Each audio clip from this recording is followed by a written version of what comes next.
Peace family is 19 keys. Let's have a high level conversation. This is going to be good. There's a few things I want to talk about that are very main topics of today. And some things I've been waiting to say. Um, Whether you all agree with my perspectives or not, we will see, right?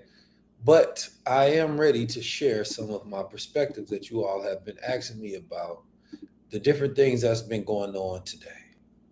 And we know what some of those topics are. So we're about to get into those today. And I look forward to hearing what you all perspectives are as well as I share mine.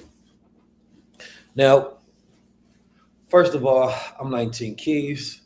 I am a thought leader. I am a futurist, right?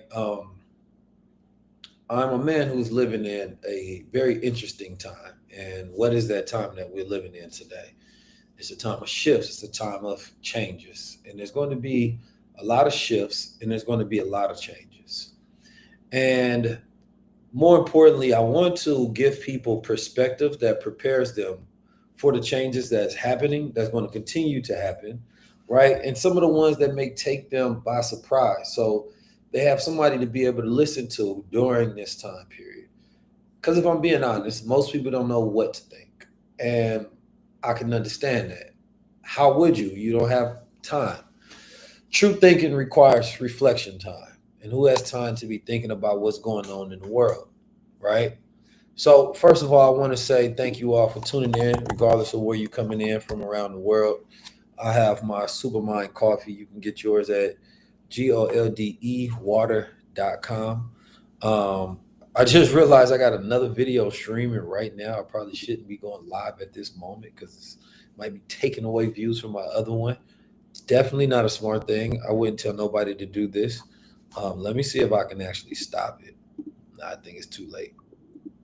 It's too late, huh? Damn. I'm competing with myself. I'm competing with myself, family. But, sometimes what you got to do. Um, so listen, this is what I'm about to do. We're about to get into this DEI conversation. It's a very interesting conversation. It's going to be a powerful one. And in some ways, a very dangerous one. I want to add a few different more live setups and we'll go get going. Send us to family and friends. What I want to talk about today is number one, an old era going out, right? You got the old Al Sharpton era, civil rights era that's over with. You have the DEI or the so-called promise of DEI. But what really is it? And is it really beneficial? Very important question for us to get into. Um, and then as we talk about DEI, there's a few other things that we must talk about as well. Black women, I seen a black woman make a statement that yes, let's go off merit based because black women are the most educated. And I want to talk about that myth and why that myth is very dangerous for you to believe, number one, and mostly because it's not true, right? And why it's not true, and who actually is the most educated. So we're going to get into that as well.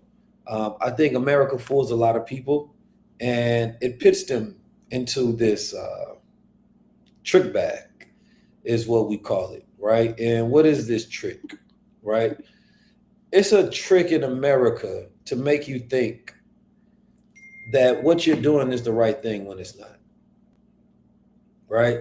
Um, 50% of black wealth goes to try to pay off student loan debt. If there was an intentional flow of black women getting educated in this country and specifically get a nation building skill sets that we can utilize as a family, then that would be beneficial. But that has not been what we have seen. So we're going to get into that as well. The whole idea about DEI, right, whether it is something that has been taken away from us, these Trump executive orders, whether they're truly dangerous for black people in America, that's a conversation to get into. How BLM even got us here in the first place and who got them there, which is another conversation that we're going to flow into. But before I get started, let me get live on here. Let me pull up. All right, boom.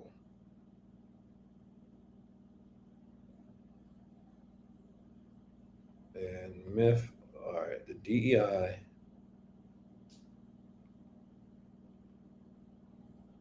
Now, some people not gonna like this at all. I already know. So if you're watching this on a playback, you can skip to. We're gonna put chapters in the video where you can go exactly to where you want to. Okay. Now I am ready.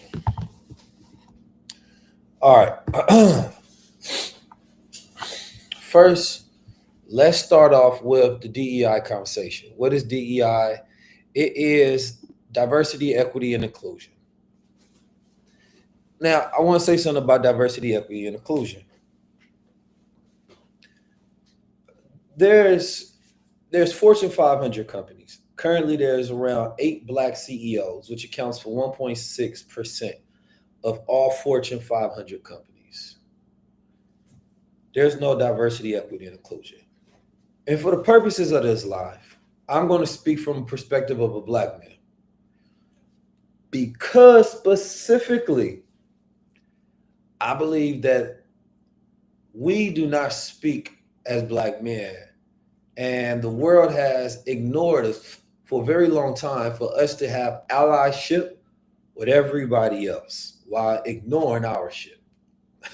I mean, we got one Black male president, and they act like that was reparations for us. They gave us a little bit of Obama, and they was like, all right, y'all niggas had enough. So this is why it's very important. And anybody that tries to make you feel guilty as a Black man, start preaching this patriarchy stuff, get them out your face, right? Number one, let's start with the myth of the educated Black woman. The truth is, I seen a video about Black women being the most educated group in America. And it's simply just not true. I mean, it's far from true. Now, if you look at the actual statistics, it's actually Asians that are the most educated, right? Specifically East Indians that have about 75% have a bachelor's, associate's degree. But the reason why, and then of course it goes whites, then it's Black people, then it is Mexicans or Hispanics.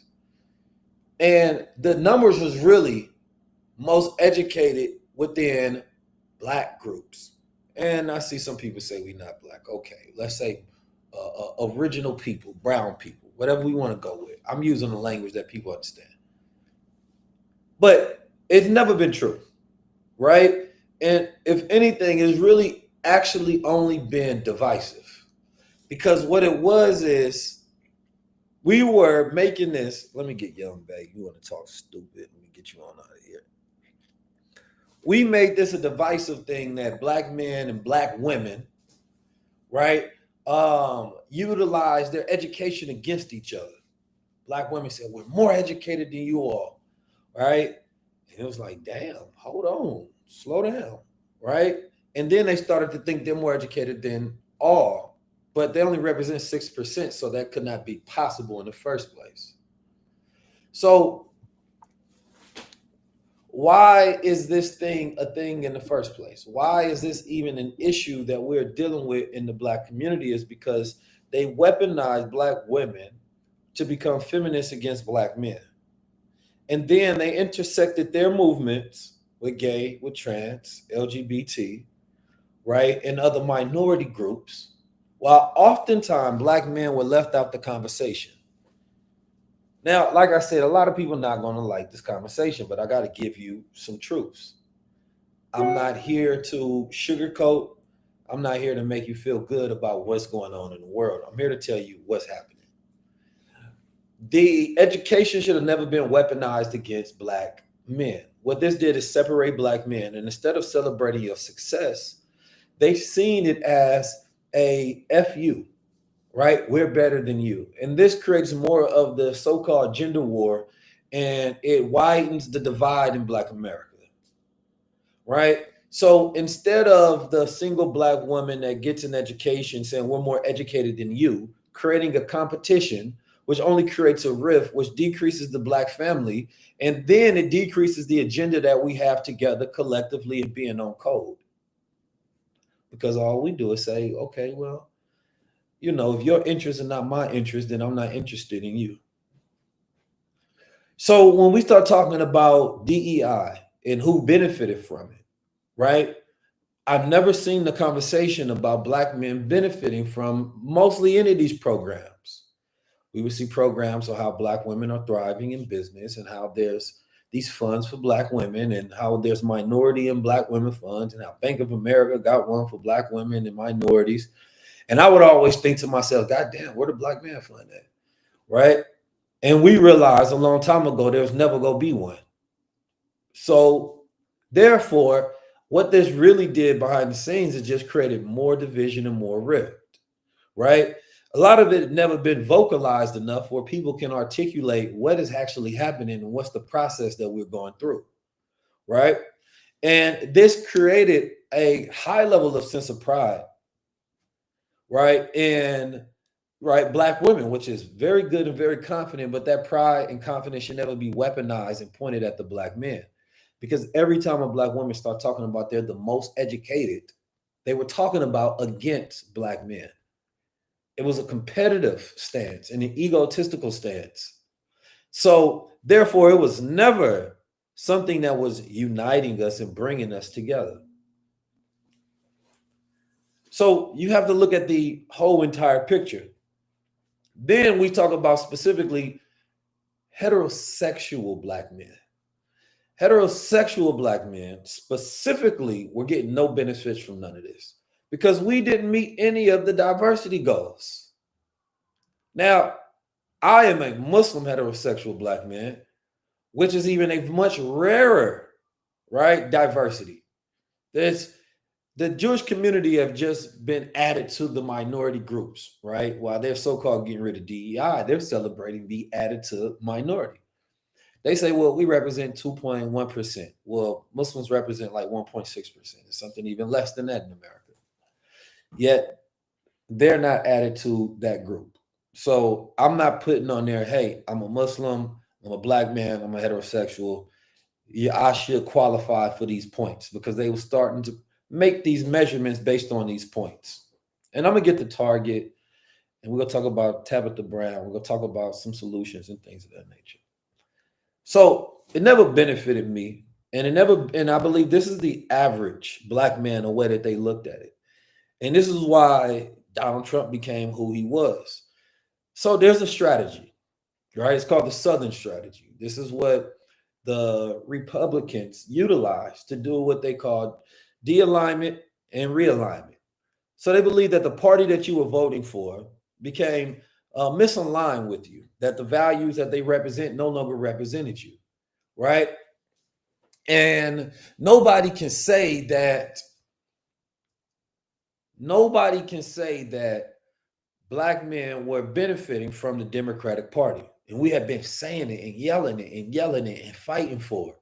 And we've been saying it. We've been saying it. We've been saying it. We don't benefit. We don't benefit. We don't benefit. Yet nobody was listening. And so what ended up happening is they took that as an opportunity for disalignment and realignment, right? Because this whole entire time they pushing gay, trans, LGBT rights. Now, I've been vocal about this, and I've been saying Black men do not care about those. Heterosexual Black men do not care. There's a lot of guys who faked it, you know what I mean? Talking about intersectionality and all of that, right? And another thing that never came across as a good topic of conversation about is extreme leftists. We talk about extreme right, but Democrats, they got extreme with it, right? And they tell us to just ignore things, but we were not aligned with those things. We weren't aligned with none of it. Didn't agree with it, didn't like it, didn't care with it at all. I'm going to just be a buck for it. I'm going to say it and speak for us, right? It was never in alignment with us. It was fake. And I see a lot of people in the comments agree. There's a lot of people who disagree. Here's the thing. I don't care if you disagree. I want you to. I actually want you to, right? Because I want you to understand that you're not my base. I think the worst thing that we start doing is creating a fake unified front because that's what it is. It's a front. It's not real. And what we've seen, if anything has told you, that fake unity is out the door. Fake unity. It's not real. It's not real. Intersectionality was fake. Black women and white women don't have the same agenda. Now, there was reports that was put out by Forbes that said white women actually benefited from DEI more. And there were more white men in those, or white people, period, in those positions that had the diversity programs.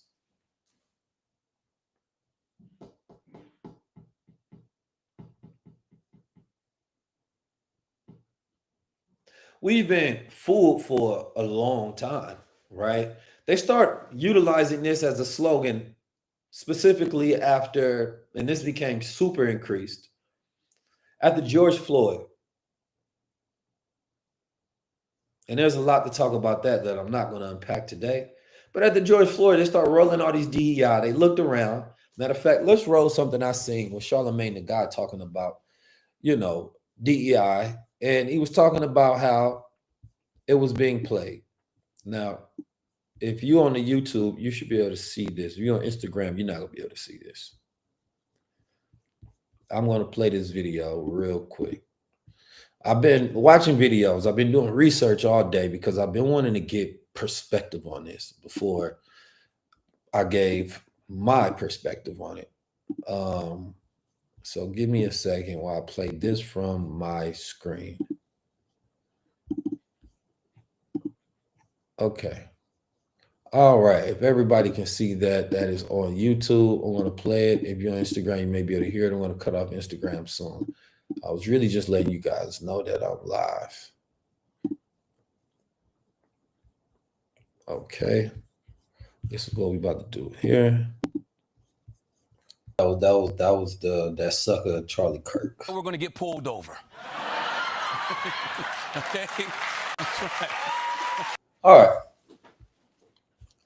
But I believe you get the point on that particular video. Hold on, let me get back to my regular scheduled program.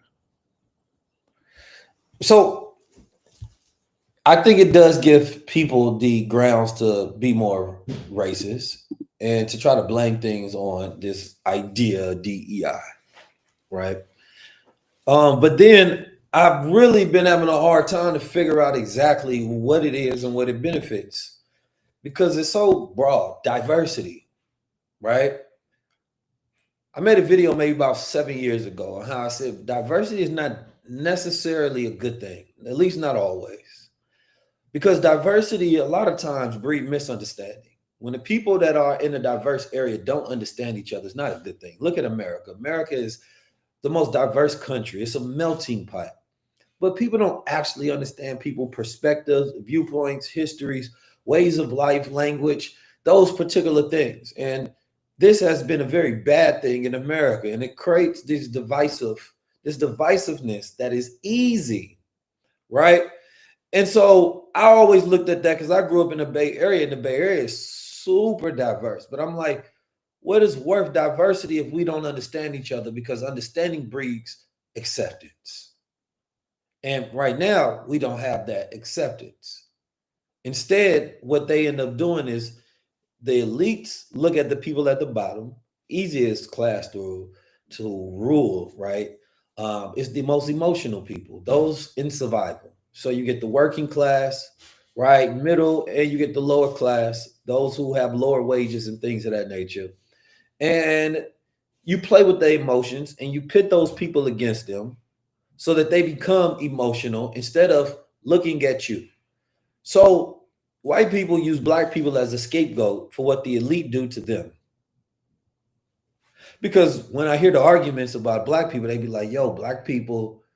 Yeah, I heard a white dude comment on my Twitter today. He said there was a report that came out that 33% of black men have felonies. Well, I told him that just means that Trump got more felonies than 66% of black men. He like that. But the reality of it is that those are disparities, man. Those are racial disparities. Those numbers don't mean that these people are guilty, because we are the highest turnover rate when it comes to death row, right? We know how injustices is, and we're targeted more, right? And we're overcharged with felonies when it shouldn't be. So anyway, getting back to the idea of diversity and equity and inclusion, and equity is definitely important.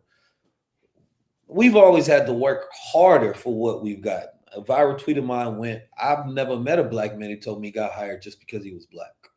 Now, maybe you all know this, but I don't, right? But I don't know any black men who just got hired they black. I've never got a job just because I was black.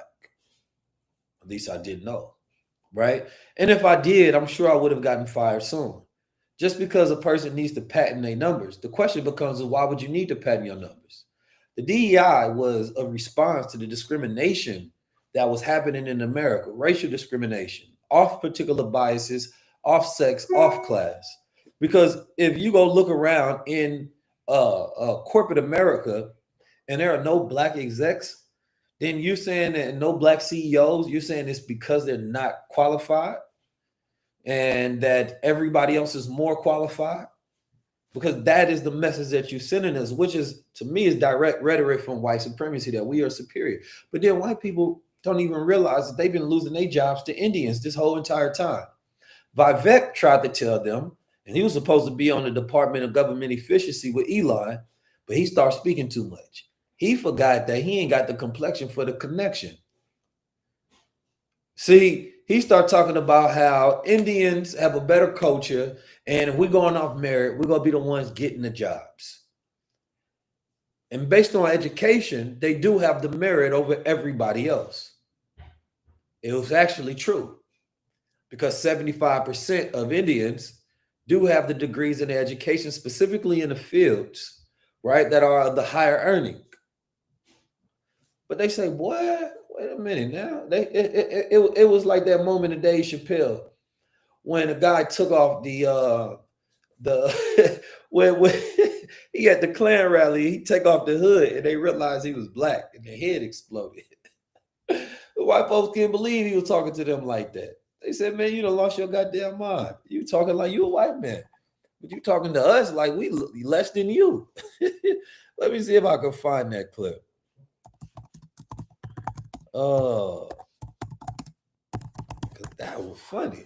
That boy got kicked out fast. So they was like, okay, no DEI. Well, that means you're gone too, because a lot of those, he didn't realize that he was DEI. They was utilizing his diversity to get a base. Even the Mexicans didn't realize that they was DEI as well.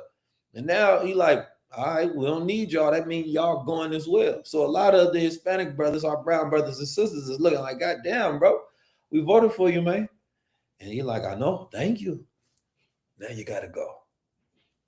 Which is a very interesting conversation on what's happening right now, because people are really gripping to their identity. Nationalism, right? Globalism. But me, I'm on cosmism, and we'll get to that a little later. And then we go look at things like Target. And I didn't get my opportunity to do deep research on everything that's happening with Target. But I did see the sister Tabitha Brown. She's a beautiful sister, beautiful spirit. Oh, man, every time I see her, just my body smiles. And she gave what I believe was very heartfelt response to Target. And Target became a Target because a lot of us obviously shop there, right? And there's a long list of companies that said we're doing away with DEI. But unfortunately, we haven't had enough conversation on what DEI is, who it affects, what's the numbers, and what's the stats. Now, if I do another breakdown, that will probably be my next breakdown. What is DEI? What does it look like in every company? Because sometimes it may be looking like you're firing a department that's just doing research, that is creating commitments. I was talking with a friend of mine, and he was like, whatever happened to that money that the banks gave, the commitment that the banks gave TD Jakes, $1 billion something in commitments. But he was explaining to me what happens. He said they will commit $1 billion. But he said, man, I worked at a company. I ain't going to say which one. He said they committed $1 billion. But every time that I went to them with an idea, something that we should invest, they turned it down. They turned it down for over a year or two. So imagine they said, we're committing $1 billion for the next 2 years. But then every time you come to them with something to invest, they turn it down. So that means they never deploy any of the money. So it all just stays there, committed, but never deployed. And there's tricks of language that they utilize to make us think that they're making progress, but they not. It's a trick bag. I can say right now, man, I'm committed to having, you know what I'm saying, 100 white people on my show. I'm committed. But then as soon as you bring me a guest, and every time you bring me a guest, nope, not the right one, not the right one, not the right one. And I never do it. Well, I had a commitment towards diversity, but I never actually employed that commitment. I never deployed it. I never actually went through with it. So these commitments never were real. And yes, smoke and mirrors. And they've been tricking us because they utilize this language that's slick. And then I seen Al Sharpton, and I'm gonna get back to the Tabitha. I probably will bring up her video to watch the video and then go through it. But I seen Al Sharpton. Oh, Al Sharpton. He's been going at it for a long time, man. The OG, he done did some things in his life. I'm not taking away from the things that he's did and that he's done, but that era is over. That era is over, and they don't like when I speak like this. They don't like when I speak like this. I know, I get it. They don't like it. But that era is over. I believe he was a federal agent or something like that. He just never had spine to me. And I believe this idea that we should be tiptoeing around that civil rights era of activists without effectiveness and efficiency. See, they give these people a lot of money, and it just becomes a job to them. And that wouldn't be a bad thing, except who they're getting their money from. It's not, because the way you would know if it was effective, then you would look at the students and the young people that come out that operation that carry the torch. When I first came on the scene and I looked at what was the thing I should push, it was financial literacy, economic literacy, right? An economic blueprint that I believe is necessary for us to do for self. That's what I dedicated my life to teaching, and I helped produce this financial literacy movement that we have today, which has made millionaires and a lot of people be able to do for self, create their own jobs. No, Chris, we haven't talked about meme coins. I will get to that as well. So that helped change the dynamic, right, of Black America, if you will. We've made severe impact and we're continuing, but we've done all of that by being self-funded, which is different. I've never gotten any money from organizations, government, any of those things. That's not a brag, because maybe there's grants out there that I can get. Maybe there's people out there that would love to get behind. But so far, there are no resources that came from any elders, any OGs that have so-called organizations that's doing something. Hasn't been no recognition, no vindication from these people, no awards, no rewards, none of that. It's just us pushing. So the way I look at it is that they are not open to young leadership and the style in which we go about doing things. Yet we're supposed to respect our elders when they don't respect us. And there's a difference between being older and an elder, right? Because to be an elder statesman, you are the one who passes the torch and pass down the wisdom, right? You're the general to the young soldiers, till that young soldier becomes a general. But we haven't had that. And the reality of it is that you shouldn't be operating off a playbook that you came with. And a lot of those people around them, they don't have that spirit. They don't have that militancy whatsoever. They're soft. And I know they don't like for me to talk about these things, but they know that this is the reality because I don't see them pushing the masculinity and the masculization of the Black man. If anything, they go with the left when it comes to the emasculization. So when I look at their tactics and their tendencies, they don't mean nothing. You going into Costco and saying that we're going to support those who support us. Costco ain't supporting you. All they just said is they ain't getting rid of their DEI program. If you would have gave us a breakdown of what their DEI program looks like, how many Black people that is supporting, how many products in there that are Black that we own, right? And how this is benefiting our economy, I'd be like, all right, that was smart. I get it. I get the plan. But I think it sends the bad message that we should go spend more money and consume more with these people because they haven't rolled back this program yet. When the reality of it is they could be like Tim Cook. Tim Cook is a gay man. He doesn't want to roll back DEI. He's a gay man. Why would he do that? That's his friends. That was the people he hired. He would have to get rid of positions. He doesn't want to do that. Why? Because that aligns with who he is. So it may have nothing to do with Black America whatsoever. So do we thank him for that? No. He's just looking at his own interest. The reality, as he should.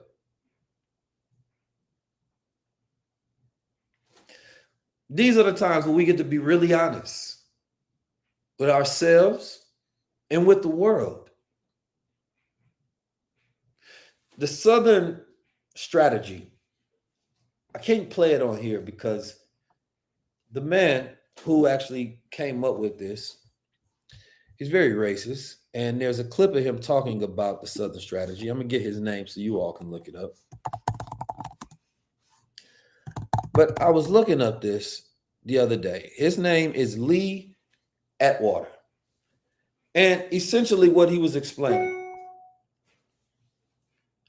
he said that there's going to have to be a day where we stop saying the N-word and we're going to have to switch that language to become more abstract. Right? Because what we're doing is you're going to lose the political power and the backing that you're going to need in a more diverse America. You're not going to be able to say what you want to say. Yeah, Lee Atwater. I can play some of it. Let me see.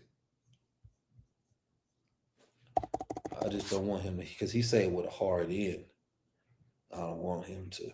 But this is public. This audio became public when the Republicans lay out how to win the vote of racists without sounding racist themselves.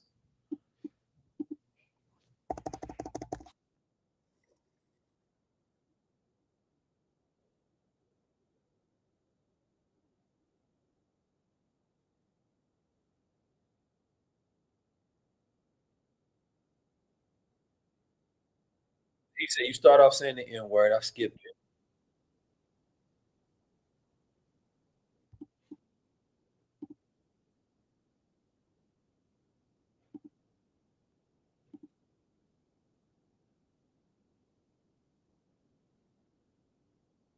So he say you start off saying the N-word, the N-word, the N-word. Then you go to things like states' rights. And then eventually he goes on to say you start talking about tax cuts. And he said the reason that you're switching it is because it's still, at the end of the day, it's going to hurt Black people the most. So he was figuring out a strategy, the Southern strategy of how do you get the racist white votes from the Republicans, right? While speaking to the values that they align with, right? Without saying it directly, and figured out an abstract way to say it.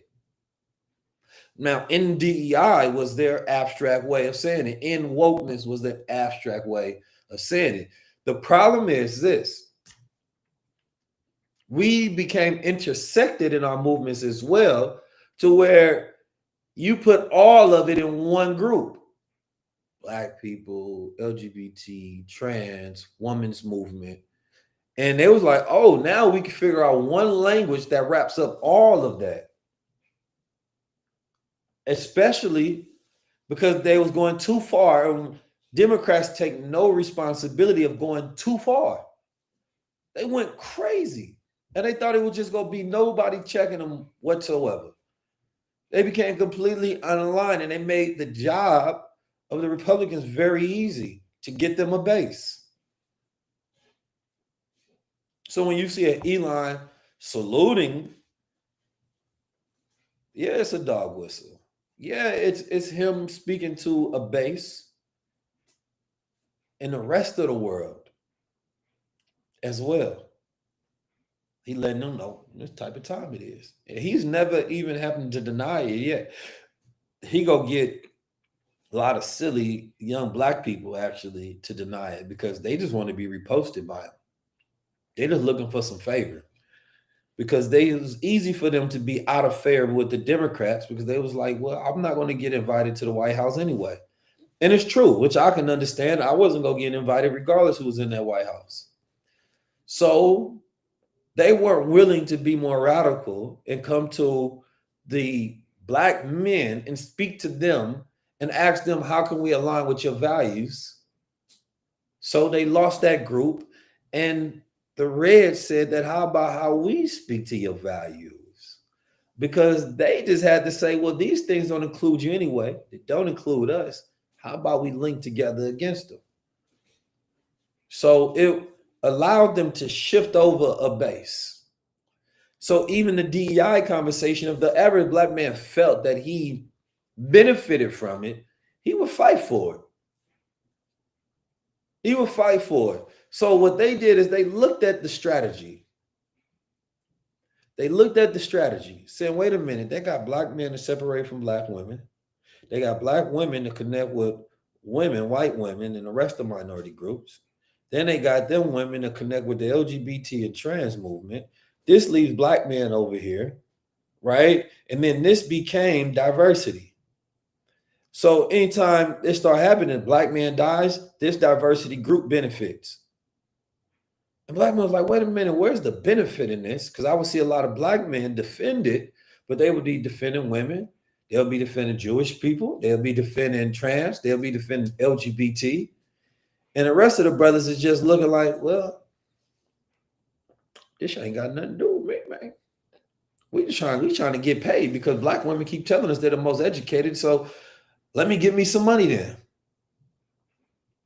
And so if y'all get money, then and telling black men that they broke and they not doing enough, then that makes black men think that, well, we need to get us money by any means necessary, because what do we got to lose? We already being disrespected. So diversity, equity, and inclusion wasn't including us. So it became a radical shift, very easily seen. But it's very dangerous in this time and day, because it's not actual true unity. It's misdirection and misalignment.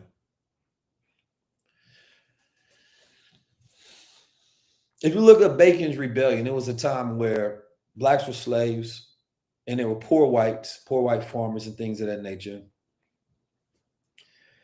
And they were going to rebel against the elite class because they believed that the reason that they were living in these subpar conditions were because of the elite rich class. And so, in an unlikely turn of events, the black slaves and the whites at that time had linked up and ready to protest and go against the government, go against the elites. So they came with a plan to get these white folks a little bit of wealth and give them some rights and jobs, as long as they disconnect from blacks and see them as inferior. So they pushed the white supremacy out on them. This is not the first time and wasn't the last time this happened in history. This has happened in history multiple times, and every single time the same tactic is played out. Anytime black and whites link up against the elites, we had Occupy Wall Street. They gave us Obama, pacify the movement. People don't remember Occupy Wall Street, but it was a time where black people looked at the government and white people looked at the government and said, wait a minute, these are elites ruling and controlling us. So they were industries up in arms because they was losing all of their rights. And if there was a fight in America, it would be the people against the ruling class, the managerial class is what I call them.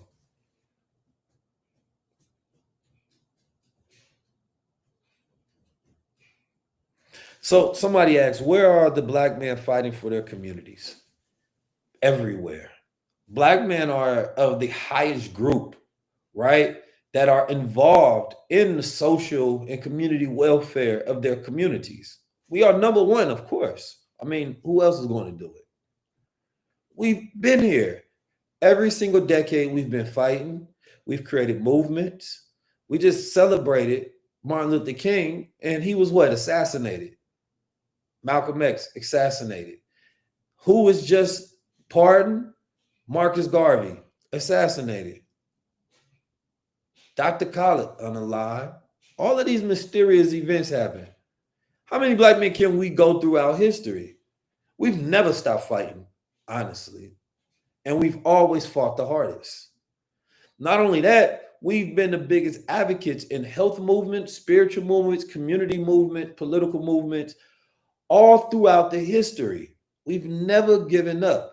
The problem is with this generation, they forget to give credit to history. As much as we talk about let's forget history, never forget history, we always forget the part that black men have been and will continue to play in our own ascension. Now, has there been tricks and turns? Have we forgotten parts of it? Has hip hop played a role in it? Has these institutions and corporations and elites played a role in the divisiveness? Because we no longer have the black and proud. Nah, we live in a real nigga era. Real niggas don't build communities. That's black men do that. That's a different reality. And then those who try to teach and educate and most likely are the most correct out of black men, the so-called conscious ones, they get made fun of the most. And then you say, we're all the ones fighting. Well, y'all keep making fun of them. Y'all keep rejecting them. In every movie and every skit and every opportunity you get, you demean them. You make them seem like they're lame, they're goofy, right? So what does that make a young mind grow up and want to not be like and want to be like? They say, man, why would I want to be Malcolm? I'd rather be Future.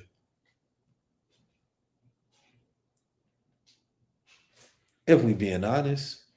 I mean, if Big Meech is celebrated like the way he is, shoot, maybe I get out and be Big Meech.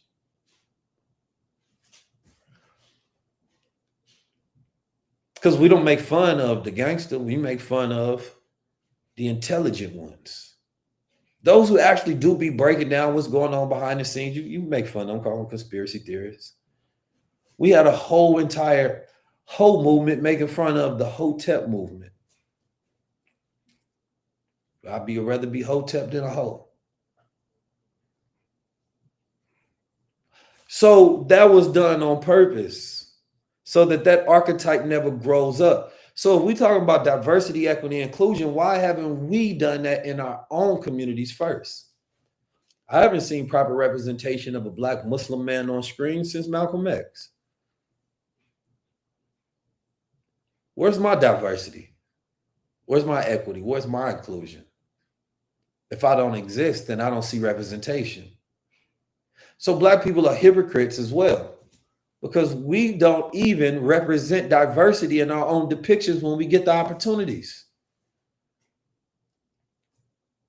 Where's the Israelite brother represented? Where's the Moorish brother represented? In a favorable light. I don't see it.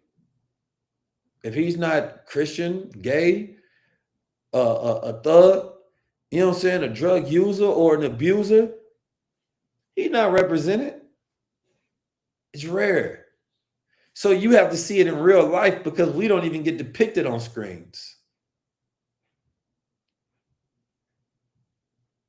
And then when we become community organizers, thought leaders, right? When we push entire financial literacy movements, pushing millions, we don't even get recognized by our own organizations that are in so-called Black America for the upliftment of the Black community. Where's that diversity, equity, and inclusion?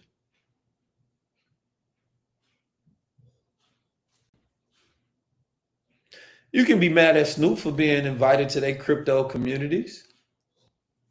Okay. But I'm more mad that there's a Boule that gatekeeps in our own community that don't invite certain people to the stage because they're afraid to give them the limelight, because they don't control them, because they're not the archetype that their sponsors respect.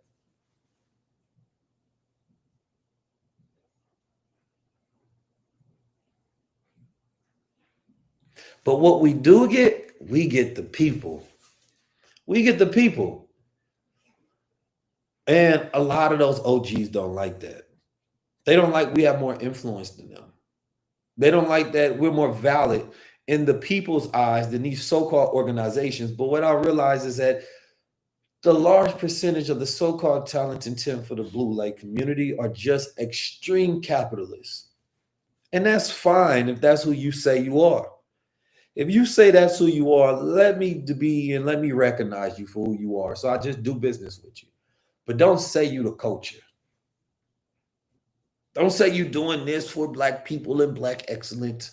Don't throw Black excellence brunches and stop it because it's fake. I know for a fact I'll have a better opportunity a lot of times going if I was to go try to work with white people and get things done and try to work with some of these Negroes. Why? Because white people just look at it as business. Oh, you got these numbers, you're moving like this, let's do business. I can see opportunity. Negroes, oh, you a Black Muslim, you're switch, you associated with the nation, something. I don't know about that. I don't know if I put you up there. White folks will think we dangerous. I don't know if we can do this. What should we do? What should we do? And I'm like, I mean, y'all get on out of here, man. Y'all soft. So what am I supposed to give respect to them for? I have no reason, and I'm not the only one. The younger generation looks at that as the same and say, ain't got no reason to respect y'all OGs. Y'all ain't opening up doors. Y'all might be more qualified. Y'all might have greater education, more money. But it's a reason nobody listening to you because you didn't spark the movement. You played it safe. There are those who have unicorn businesses worth billions, but you play it safe. You disappear. Why? There's multiple reasons. Sometimes we are the worst with our own people. We scapegoat those with money and we want them to be the biggest savior in the world. So they say, man, the way you just treated that last one, I don't want to be the next one. So some of it I understand. And then the other one is just they're just afraid or just don't care. They have the ability to not be the faces, but they can get behind those who are willing to be on the front lines. Still don't care. They take zero opportunities and they prop up the worst of us instead of the best of us. We do things and have tens of thousands of people in a room. Niggas only there because they know that they can benefit by standing closer. They can seem like being the culture. But why ain't they doing the same thing or allowing this to go 10x? Because it's safer when it's controlled. So instead, they pick a few. And as long as they pick a few and they can control those few, then they can control the rest. Because if they hold them up here and be like, look, unless you listen to them, because we only gonna allow a few of y'all up, but you got to listen to them and you got to be cool with them. And then that's how they control the rest with disobedience. They give you just enough not to give you nothing at all. So we ain't never corrected the diversity, equity, and inclusion in our own goddamn communities. And with y'all going out there crying about other people and what they not doing for us, shit, y'all niggas ain't did nothing for us. So what we supposed to cry? What we supposed to care? No. We won't, and we don't need to. The things that I'm working on, I won't even say everything anymore. I used to just want to run to the internet and just tell y'all what the hell going on. But I realized, man, why? Because our own people will try to tear us down. We'll poke holes in everything. We'll try to figure out what's wrong with it, why it's not right, who you should be working with, who you shouldn't work with. Black men don't get a chance to build things because you tear them down before they get in the building phase. As soon as a person show you a blueprint, you poking holes in it because our attitude is disgusting towards ourselves. Yes, it's the most beautiful time to do things, I think. I think this is forcing people to do for self, which is what the ancestors that I respect the most have always said. Do for self, Negro. See, we talk about Malcolm and Martin so much, and I love them dear brothers, but we act like we don't have other ancestors. And I believe this is partially the reason we need to diversify and include our other ancestors that had other plans. Such as, if we switch from Malcolm and Martin to Marcus and Elijah, based on their economic plans, their strategy, organization, and their network economies, we move forward. If we stay in a Martin Malcolm paradigm, that's almost like a Tupac and Biggie. We fight. It's East Coast, West Coast. It's church, it's mosque. It's radical pacifists, right? It's separatist integrationalists. That's the mindset that pits us against each other over and over and over and over and over and over. We need to pull from and resurrect other ancestors that actually had the answers, because they actually went the furthest with this thing. This is why they won't get a holiday. This is why they wouldn't be spoken upon. This is why you didn't learn about their economies that was worth, right, in today's time, hundreds of millions of dollars, if not billions, if it continued. So we have to get past the civil rights era, because even Martin Luther King said it himself. He said, after civil rights comes Black power. Now, I'm not sure what church you go to. And there's so many different denominations and preachers. I'm not sure how your preacher preaches. But I've yet to see the preacher preach Black power. I've seen them preach peace and love and equity and harmony. I've seen them talk about the mountaintop. But I ain't seen them talk about that Black power. Can you imagine Martin Luther King? Black power, Black power, Black power. Boy, I tell you, man, I would have felt so good. Yeah, I know my Martin Luther King is on point. Now, that's what we should be at with this. Economic rights, economic networks. What does that look like, right? We can create our own. If you look up there's a country called Estonia. It is the most digital country in the world. They seen where the curve was heading in the early 90s, and they started getting ahead of it. And today, it is the most digital country in the world where everything, they say you can start a business in about 15 minutes. Now, this is an old video I watched on it, so now it's probably even less. Meaning you can get everything done because they understood where things were going, and everything that they have can be digital. And there's some things I've been studying about them, and I said, wow, I see a blueprint for an economic network. They use like blockchain. They have ways to where they can have an economy to where everybody can contribute to that economy as it grows. Honorable Minister Louis Farrakhan, I seen the clip our brother Ben X was posting. He was saying that as long as we're consumers and we are not producing, we are dead. And I believe that to be. When I talked about our power as consumers, I spoke upon it as a superpower, just in the sense is that it's something that we utilize all the time. Our real superpowers is creators. But if we're consuming already and we want to go ravage and consume, then the reality of it is, and no, these things don't exist yet all the way. Sometimes they do.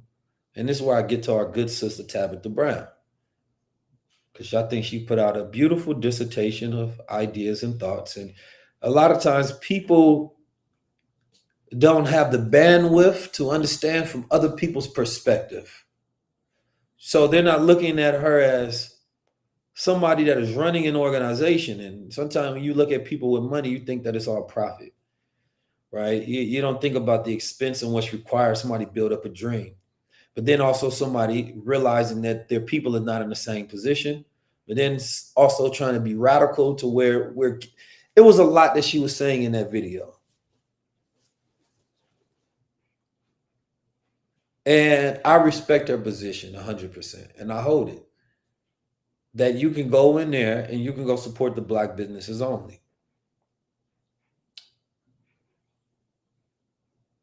The only problem is most people are not going to do that. And when there is no enforceable consequence for actions of the oppressor, then they'll continue to do the same thing. And this has always been the idea of integration is so dangerous. That when you too deeply integrate into a burning house, it could be the devil's house, but you go try to save it because you're in there as well.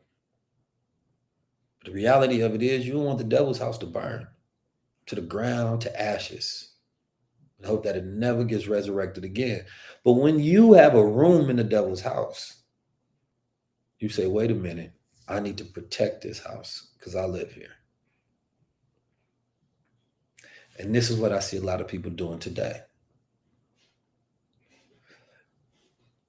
And what we need to focus on is moving out into our own, right? I think that we can be highly intelligent with things. I don't think everything needs to be said. I think, again, I'm getting back to this point where people be like, what's the solution? What's the solution? The solution, you will know when you are a part of it. But there are things that need to be worked out on the back end because we be in such a rush to do things, but it doesn't mean it's the right thing. And when you give up the play, it is very easy for other people to counteract that because you tell them exactly what you're going to do. And now they think about all the measurements that they can dish out in order to stop you. Not only that, you give those who hate you ammunition. There's agents in the community. There's controlled opposition, right? There's so many different things. Those who have businesses, those who have digital platforms, this is your time to shine, I will say. If you have solutions and technological solutions that you've been working on, that you have this, if there was a prime time for a business to get the biggest boost, it would be now. But you need to reach out to individuals like myself and others. And the goal is don't try to own it all. The problem that we have in our communities is that we try to have 100% of the pie. Most of these top CEOs that you see own like 10 to 11% of their company. Because that's the only way you're going to make it a huge company.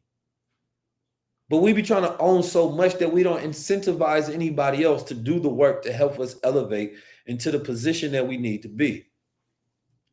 So you hit people up, and I'm like, all right, well, let me get involved with it. But you're not willing to give them no equity. And like, okay, well, damn. Let me just focus on doing it my damn self then. No.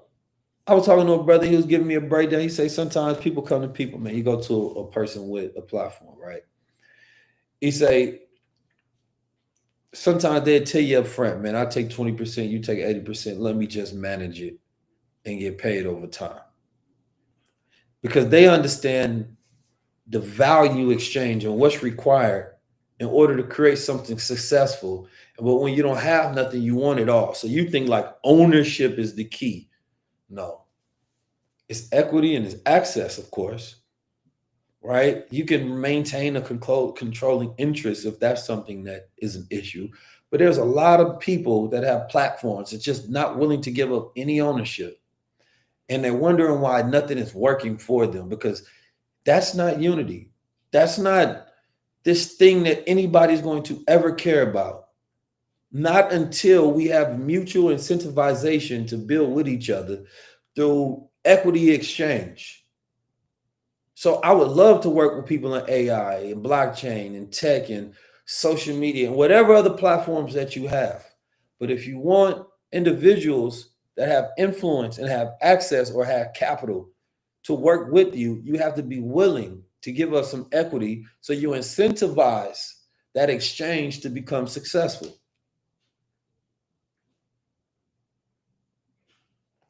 And I'm not talking about just me, I'm talking about period. But we have to change up our country because our culture, I should say country is fine too, but of the culture because we're so behind and other people have been advancing and doing this for a long time. And they realize that this is the best way to get it done. When I sit down, I have conversations with astute, intelligent brothers like my brother Jaylen Brown, man. We don't give that brother enough credit. And I see somebody, quite frankly, that struggles with the idea to be seen by your own people based on your own sacrifices. When you do things the right way and people still don't appreciate you. And then I was looking at this study and it was explaining how intelligence triggers people. And sometimes, they was trying to say he's not marketable because he's too intelligent, essentially. This was Stephen A. Smith, your own people. And it was like, wait a minute. I said, is this real? And I looked up the study. There was a real study that talks about how it triggered people. Oh, it can make people feel less than and things of that nature. Just by you being intelligent, which is dangerous, right? But it made me understand aspects of my own life. And this is why people show flaws and things of that nature to humanize themselves so that others can relate. And I say if we're intentional and aware about it, then those things don't trigger you. Those things don't bother you because I've never had an issue with somebody being intelligent or more intelligent to me because I just bow down to what they know that I don't. That's the protocol. You should be happy that somebody knows something or can do something better than you. But we haven't got to that level yet, unfortunately, but we will. But when I see a brother like that who got the biggest contracts and wants to build Black Wall Street and, build his own, turn down Nike deals and create his own shoes and things of that nature, if we don't make stories like that the most successful, then how does that incentivize the next generation of following those footsteps? When people do exactly what we say we want them to do, we have to celebrate that picture. We can't say, well, this person, John Moran, is not doing this, or this person not doing this, or LeBron not doing this. But they say, well, hey, I am. And nobody's saying or doing a thing. But I also realize that when we don't like something, it's like a negative comment comes. Our mind gives it more energy and attention because there was a study that breaks down psychologically that it activates something that we've been doing since we've had to survive. And this is, we pay more attention to it. If you somewhere relaxing and all of a sudden you hear a little growl in the jungle, whoa, what was that? Your whole entire brain circuitry is now focused on that thing. So when somebody drops a negative comment, your whole brain circuitry focuses on that thing. It gives it attention. Why? Because you need to make sure, right, that the danger is no longer there. So we've evolved to focus on negativity as a survival mechanism.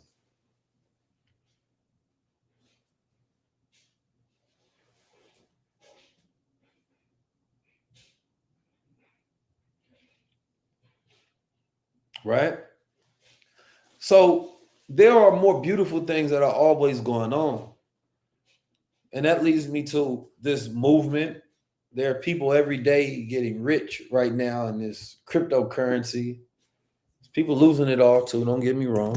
It's like 30-something million meme coins. 99% of them ain't worth nothing. But if you're in the trenches of it, there's a vast opportunity. The problem is, in the midst of all of the so-called negativity that's going on, that people that are in a survival mindset, we over-focus on it because we think we need to survive, so we need to give this more attention. When there's positives to be highlighted all around us and beautiful things that's happening all around us and opportunities. But we're missing the opportunity because of the negativity. So in a time where it's the easiest to become wealthy, but also we can focus on assets and things that are most expensive. Egg prices are high. So we're not focusing on that and saying, let me block out all that news and focus over here and push all my attention over here. Because I'm not trying to survive, I want to thrive. And I heard a good brother say today, I wish I had the YouTube video up. I listened to a brother, I forget his name, but he was a conversation. He said, if you notice, most of our language is about surviving. Like you talk to a person, they say, how you doing, man? I just get by. You know, you talk to a person, they say, what's going on? Well, we just making it, man. You know what I'm saying? Hey, what's going on, brother, man? You know, barely getting through, man. Just out here surviving. The language is just survival. It's not thriving, because thriving seeks evolution.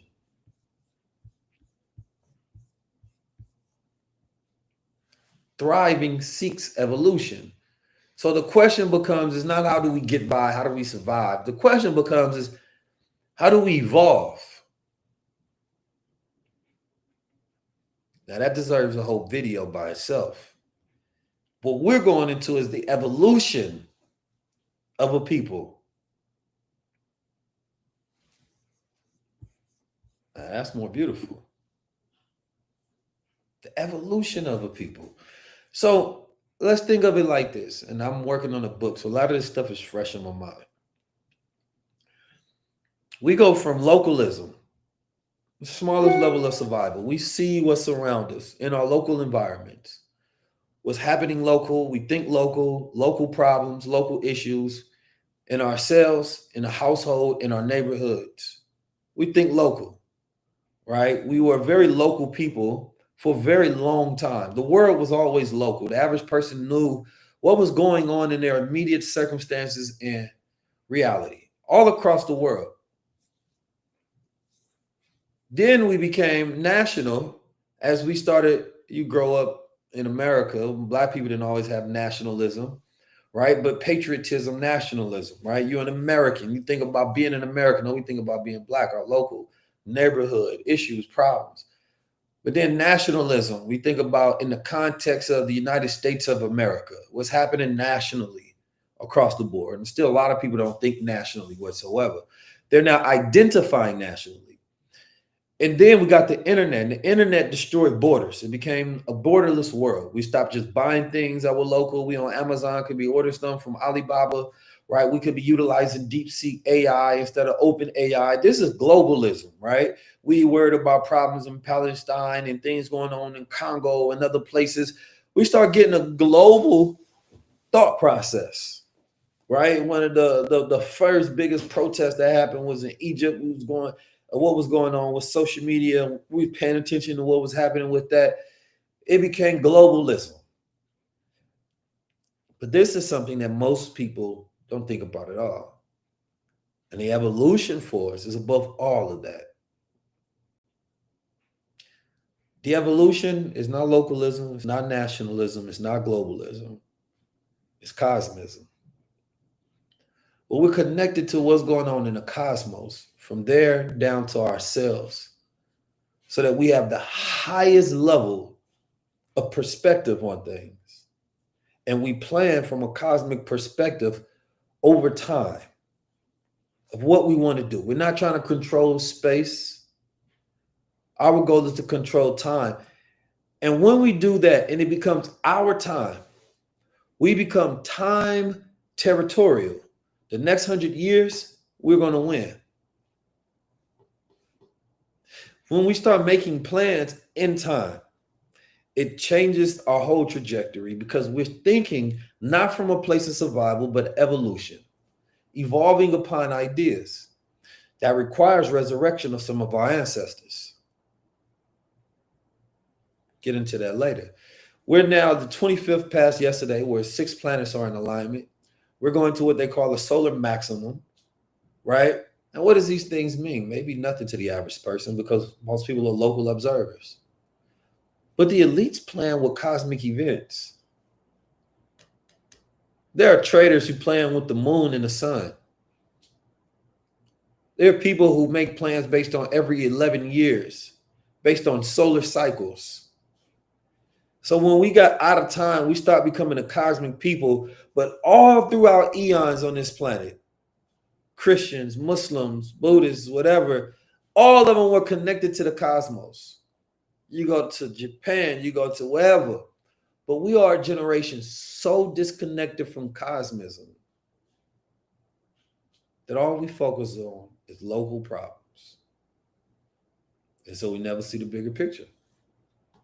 And now we have a people who claiming to be cosmists themselves going to Mars.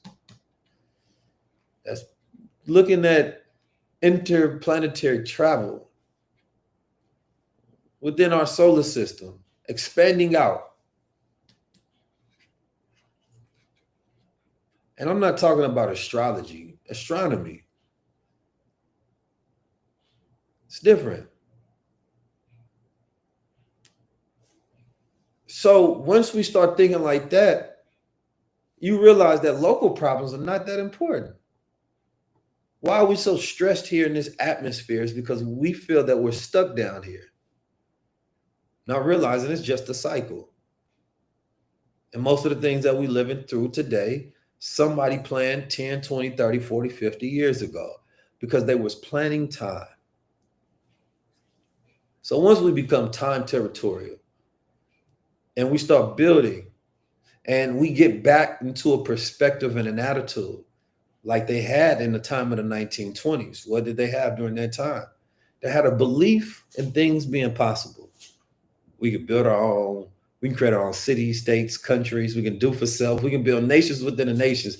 Hell, we're talking about merit, but the man who built the greatest economy in America only had a third grade education. And if we're going off standards of merit and degrees, then what do we have? We have nothing.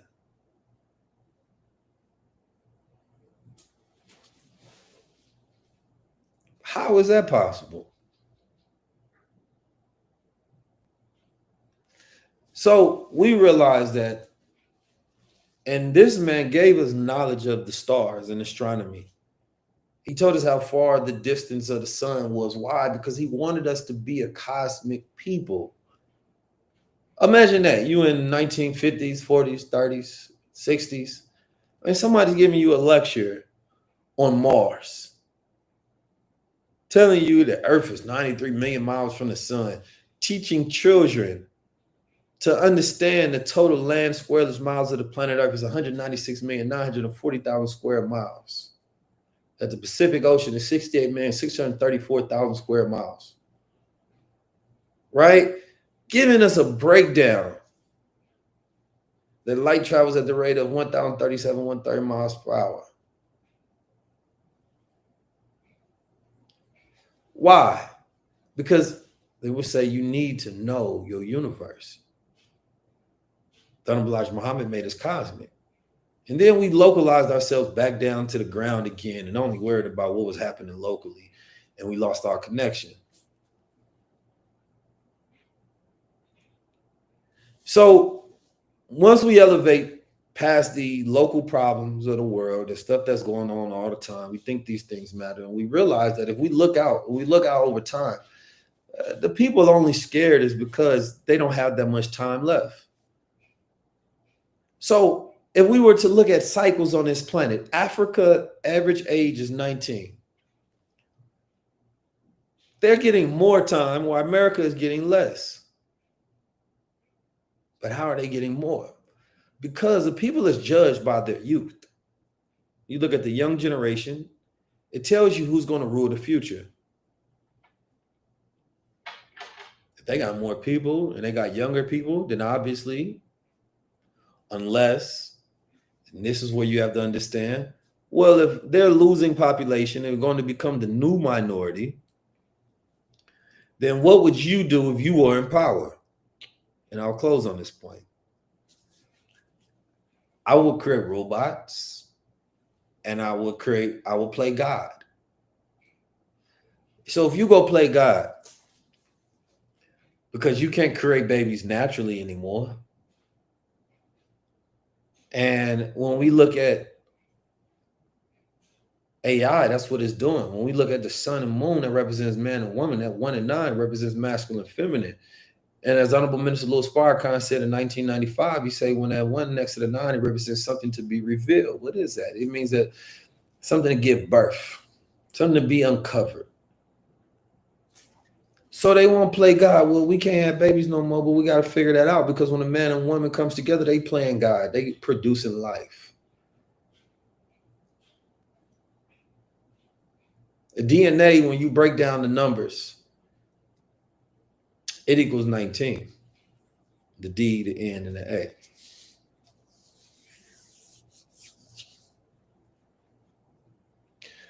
So they say, okay, then we go into the age of AI, and we're in the age of AI, artificial intelligence, right? Because when they used to allow immigrants to come into this country, it was for a brain trust. They just put a freeze on that, right? The brain trust is we need intelligence from other countries to come in and help us build our country so that we can be dominant. So they would get all these different people, Indians included. But now they're competing with the intelligence of other countries. DeepSeek against OpenAI. DeepSeek is proprietary, utilizing open source models, or you got OpenAI. And now they're trying to create this Project Stargate. Project Stargate, originally from the CIA, is where there was a movie based on this, The Men Who Stare at Goats, where they had projects to help try to unlock superhuman psychic abilities. This is the CIA studying this. How do we get the most out of human potential?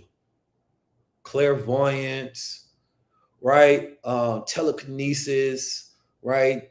The ability to traveling in sleep, all these different things. There's a real program. And now we say, well, we don't need people anymore. We ain't gonna be able to utilize them to get the most out of it. Human capital is going down to zero. Productivity is at an all-time low. So instead of our dollar being backed by the American people, how about we back it by AI? So now this investment into AI, Stargate, is to bring out the vast potential of the AI, super AI, and supercomputers. I didn't make this thing up. It'd sound crazy if I said that to you 5 years ago. Like, this guy's super woke. I'm just stating facts. They announced this on TV, saying that they're going to be giving everybody individual vaccines customized based on their DNA, which is just the mRNA. I think that people forgot, but that's what the mRNA been. Yeah. What are we talking about? You gonna let them biohack you? But this technology is dangerous in the wrong hands. So, age of AI, artificial insemination. What did Donald Trump say, man? People that's going to get the in vitro and things of that nature, man, he gonna pay for it. Don't even worry about it. He said the ladies that was anti the abortion, man, we waving y'all come on now. We need more babies. What y'all talking about? We need more babies. They said we got to stop pushing the LGBT thing. We need all white women with the white men. We need them having some babies in this country. Democrats are going too left. They say, I don't know what you got going on, but we can't have it going on here. And then they said, well, we need to continue to keep our workforce, right? We can't control TikTok, so they start putting out misinformation, artificial information. Right? What Drake suing his record label for? Artificial inflation. They start propping up the numbers with bots and things of that nature, spread misinformation all throughout the land, dividing the people, controlling the politics. That's what Russia was doing.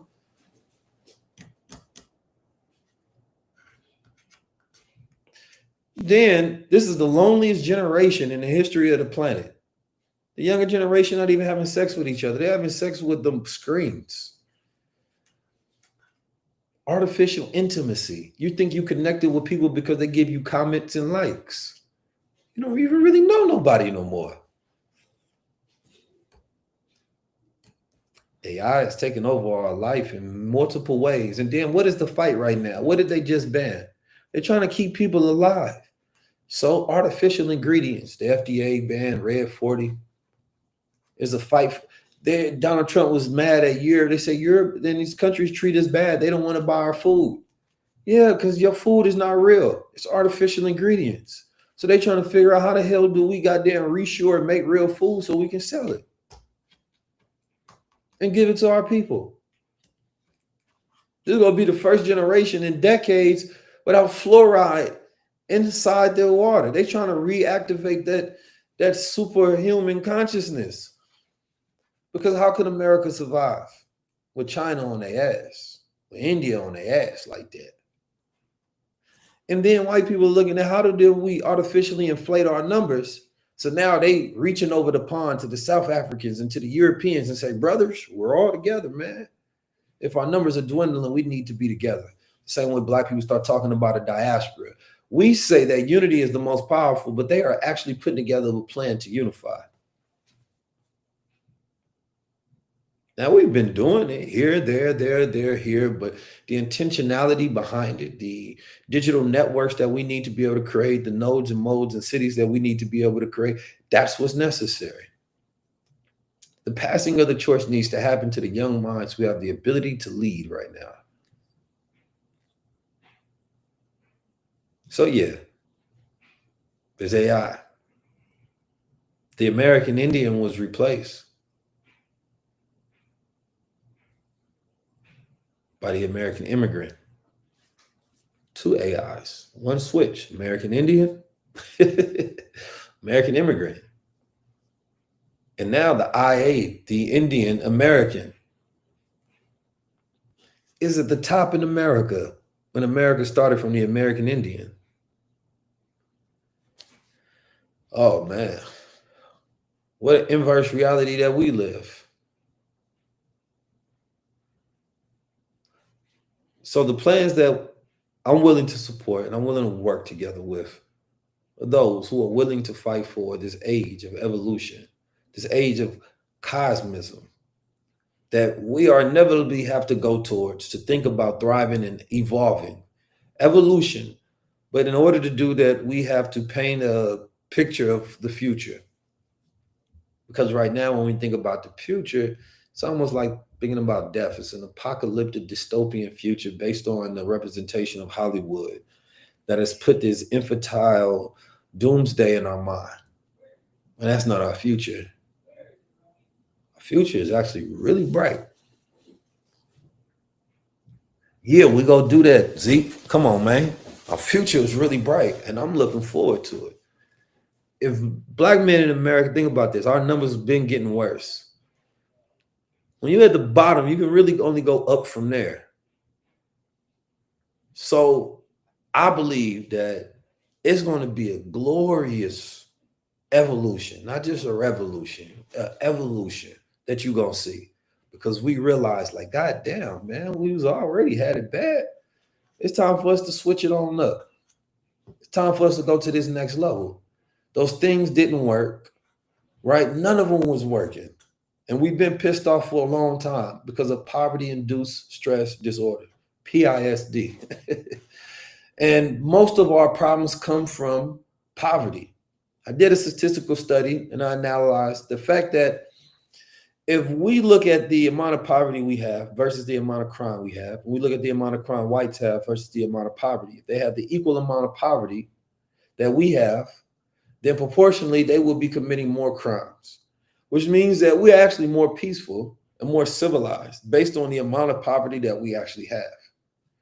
So when we really understand it, right, we're very beautiful, peaceful, civilized, powerful people, abundantly righteous, and we are ultimately resilient. And the resilience is the ability for an object to come back to its original state of form after being altered. How many times have they have altered our reality and we got back to it? One last generation was on crack. We back to it. They killed all the revolutionaries. We back to it. They feminized a generation. We back to it. Right? You know what I'm saying? Put us in chains. We back to it. How do we just keep rising so gracefully? You have to understand that every time we get back to it, this state of resilience gets more powerful, not less. We're not getting weaker. The spirit is that these things are victories. We may not be where we want to be, but we not where we was. And God is really putting us in position to take over. And by that take over, I mean take over ourselves ultimately first. Because our takeover really is us occupying our own spaces and producing what we consume. When we take over, it really means that if we got the money, we got the $1.5 trillion, it really means that, all right, I'm not going to spend with you. If every Black person changed their habits in America right now, it will create such a monumental political shift in America that everything will halt and change instantly, and they would have to rethink it all.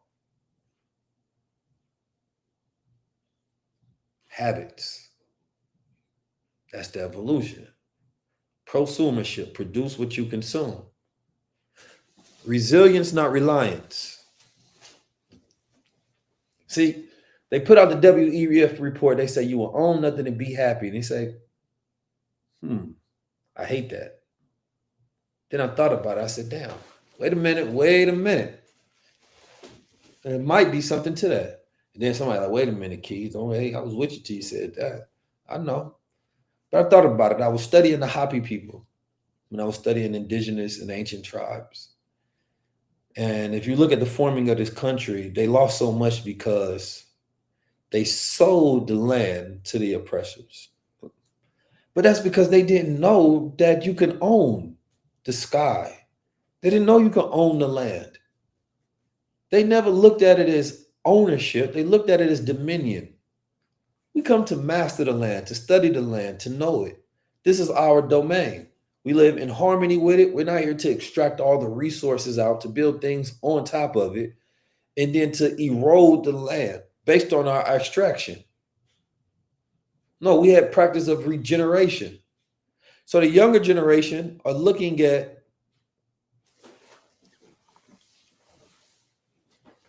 why do I want to continuously buy new things that I won't keep? So they're thrifting. They say, why would I want to buy a car that's too expensive? So they're doing ride shares, right? Time shares. So they just need access. They don't need ownership.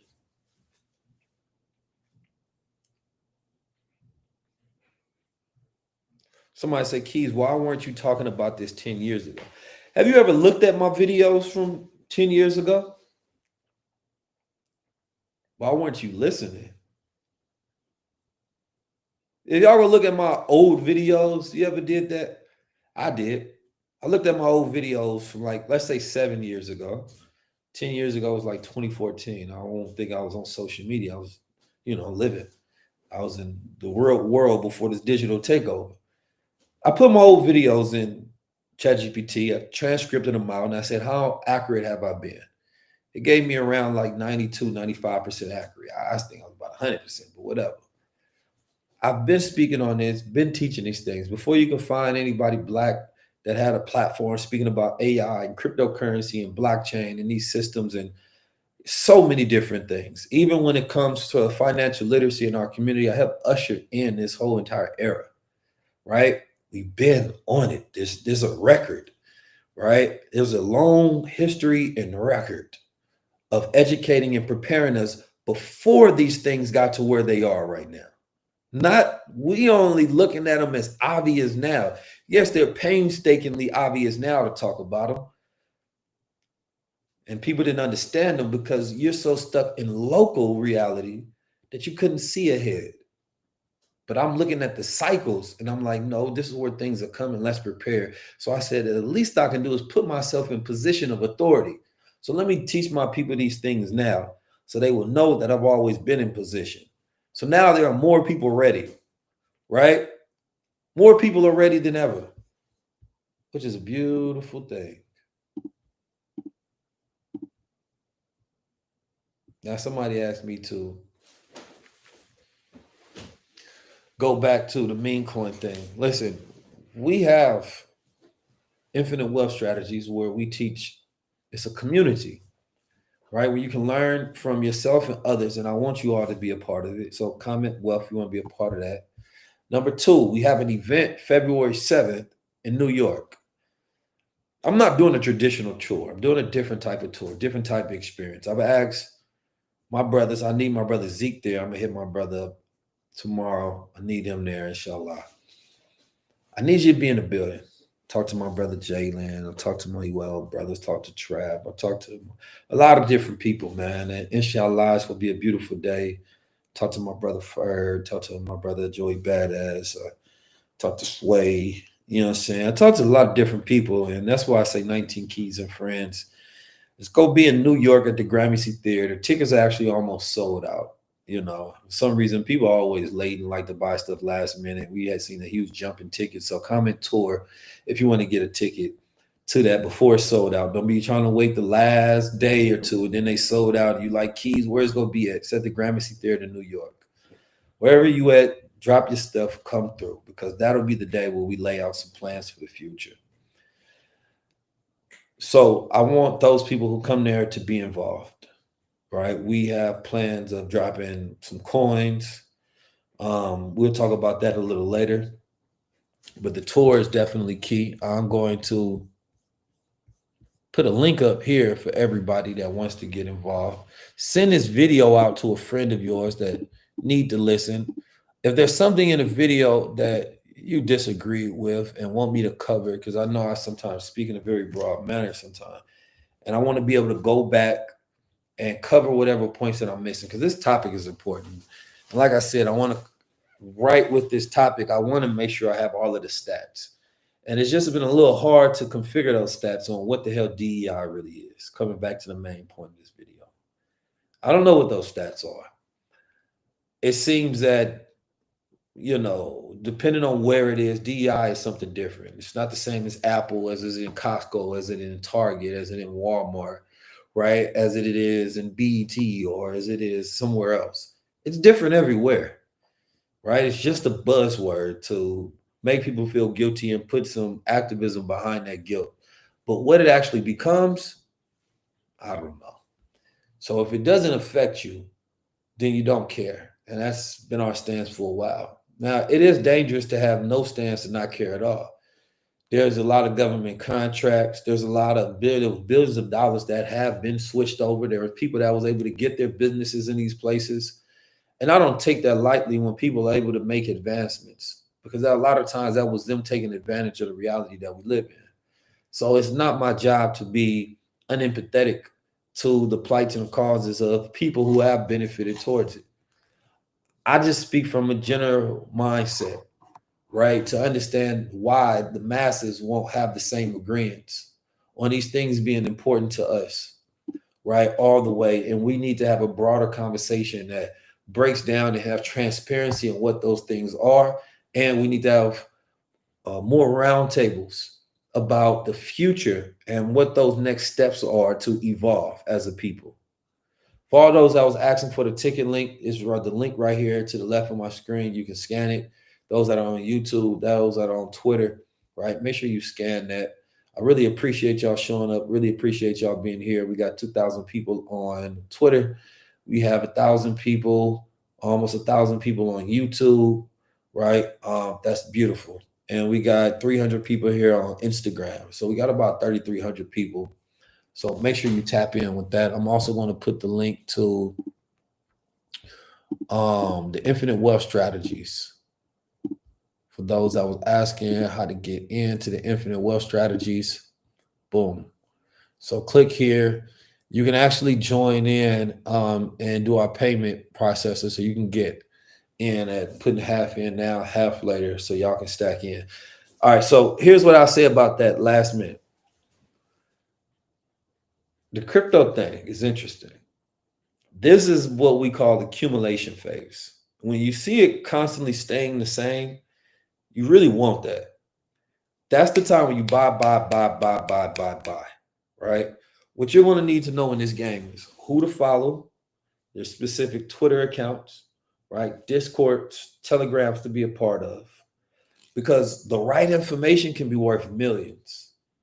You get the right information at the right moment. Somebody tells you, yo, this coin about to go up. You jump in 20 minutes before it do. That information is worth millions of dollars. Now that's on the meme coin side. I wouldn't put a lot of money into that. I would utilize that as a small risk account, right? Put a little bit, and if it happens to go up 100x, then you win. But there's millions of coins on there, which is why you need a strategy if you're going to play that game. Then you got altcoins. Altcoins are coins that are not Bitcoin, the main one. You know what I'm saying? So the altcoins are the alternative ones. Those are the ones that you want to know, like the ISO 22 ones, right? You want to know all of the different blockchains. And you want to know which coins that you need to be in position and how many of those coins that you need. And you need the dollar cost average inside of those coins, right? So like Ethereum right now is going to be getting an update from Vitalik, all right? There's Sui, there's a whole lot of them. I'm not going to go over all of them at the moment.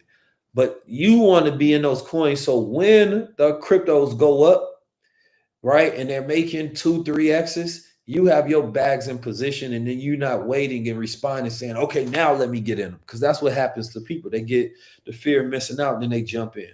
So I teach tokenomics, how to find them, right? Which coins to look after. I give quarterly reports, sometimes weekly. Sometimes we do our growth calls as well. We have mastery calls, right? So you get to be a part of that. Then there's community engagement, the ones the communities find, putting in their wins and things of that nature. Then you have narratives. Narratives are what the meme coin industry run off of. When there's a hot narrative that's going on, like right now, there's a coin called FAFO. That means F around and find out. Now, Donald Trump had dropped a picture of himself on Truth Social with FAFO on there, right? Whether he took it or somebody from the team took it, I don't know. They went and made them a meme coin. The meme coin is currently up, let's see. It got up to 75,000%. So it went up to about 50 million. I think it ended up going to almost close to 100 million real quick. So I had seen that because of actually somebody that I follow. I had to get into the trenches last night to find the right people. And that coin went up 75,000%. Right? So that means you can take $20, $50, put it into something like that. And you would need to have a phantom wallet. So you want to have the right wallet set up, right? You need to know multiple different things in this industry about this new world money system. And if you operate off the old system, this doesn't even sound like a language that you can get with. So this is for beginners, or this is for people who was already in it but want a community. Right? So you can learn about these things. But yeah, so narratives is what these things operate off of, because essentially they operate off of attention, right? So if we're talking about attention, let me move this for a second. Meme coin is an attention economy, right? When there's a narrative that's hot, right, then attention flows into a meme coin connected to that. So there's sometimes meme coins that are created based on different people, characters, figures, narratives, whatever. And then the more attention that they get, so somebody's seeing that, oh, Donald Trump dropped a picture, F around and find out. His son reposted that, and I think they said Elon retweeted it as well. That's getting a string of attention. So now the whole community is jumping in thinking this is going to be the next hot thing. So you're actually able to understand narratives, know the right people to follow, being in position with the right wallets, having to fund it, knowing the right ones to get into. That's where there's a massive opportunity to create quantum leaps, but you want to have a strategy so that you're not gambling, so that you are disciplined and risking small amounts with the opportunity to make big. But that can be extreme gambling, lottery system type thing. So forewarning. Then you're talking about altcoins. When people are exhausted from these 36 million goddamn meme coins being made and constantly rugging, then that's when people are going to be looking at coins of real value, going back to the OG altcoins, things of that nature. So the Solanos and the Ethereums, you know what I mean, and all the rest of them that are on the list, and people are looking at what World Liberty Fund has, which ones are going to be American coins. They talking about creating American crypto reserve, which ones Donald Trump owns, getting those coins, buying them, dollar cost averaging in them consistently, right? And then of course you have the OG, which is Bitcoin, right? People thinking that may go to $600 to $1 million. And now they have on Coinbase to where you can actually go get a Bitcoin loan, right? So the financial industry is changing, but you need to get involved in this. You need to learn about these things so you can be ahead of your time, right? The meme coin thing is everywhere right now. That is billions of dollars just flowing in and out of attention. Some of this money is just getting lost to fees, never coming back, going into oblivion. Eventually, that's going to tire out. When that tires out, a new cycle comes, and that's when you want to be in position. Because I don't think the big announcements have come yet, but this thing is going to be crazy, right? So you want to pay attention. And the way I look at it is this: a lot of people learned about Bitcoin a long time ago, but not everybody had an early understanding. If I had an earlier understanding, I would be a billionaire, because that means I would have probably dedicated 100% of my time to getting that resource, right? And it's the same thing with crypto for the average person. The average person is not making more than $60,000 a year. So if this is a skill set that can possibly be 100x, that can put you in the top 1% of the world, and you telling me this is not worth your time, I think you're crazy. And I think your children are going to be the ones that are going to be mad at you for not putting more time and attention into these things and paying attention to them at a time where it's going to be the easiest to get wealth. But remember, when you're in survival mode, you focus on negative things so that they won't harm you. But when you focus on thriving, then you focus on things that can evolve you. And this is one of those things that can evolve you financially. So I need all my people to pay attention, because Black people got about 2 years. White people got about 5 years. Mexicans, they probably have about, I think they actually have less now. I think they probably have about 2 to 1.5. Asians have about 6 years. And this is based on economics, right? Education rates, and household income rates as well, and asset accumulation rates. Indian women actually hold the most gold out of everybody, right? Because inside their wealth standard, which is something you get access to, that I teach, that I taught their wealth standard about 5 years ago. I've been teaching it. The first time I ever sat down with EYL in an interview, I was teaching about the East Indian wealth standard and the Indian wealth standard and how they go about building their wealth, because I realized that we've made wealth a revolutionary act when it should be standard, right? And they've made wealth a standard act in their community. And this is why it's been hard for us. So it shouldn't be revolutionary. It should just be standard. So make sure you join, comment wealth, join in today.